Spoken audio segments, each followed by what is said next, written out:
Wala bang mga pulis o mga sundalo na nakabantay sa lugar ng mangyari yung pamamaril?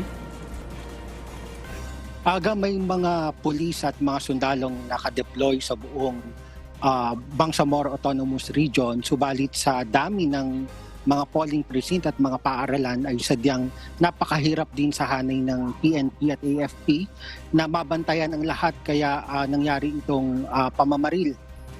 At dahil nga dito aga, lalo pang naghigpit ng seguridad at patuloy din ang sinasagawang investigasyon ng Philippine National Police sa nangyaring pamamaril sa harap mismo ng paaralan sa barangay Bugawas, Dato Obin, Sinsuat, Maguindanao del Norte, pasado alas 5 ng umaga kanina. 2 ang patay habang 5 naman ang nasugatan sa insidente.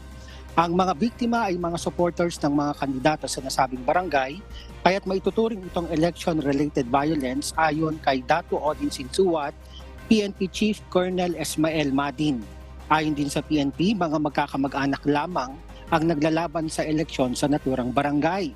Sa ngayon, aga ililipat sa isang covered court ang nasabing eleksyon. Subalit hanggang ngayon ay hindi pa din nakakapagsimula ng botohan dahil wala pa ring mga Board of Election Inspector.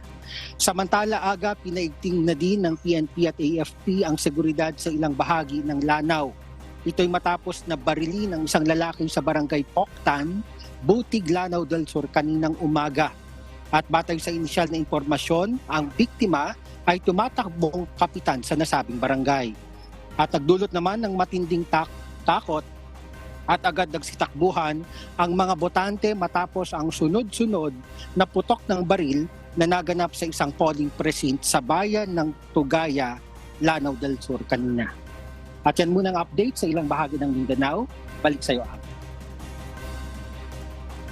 Okay, maraming salamat, Val Villaflor.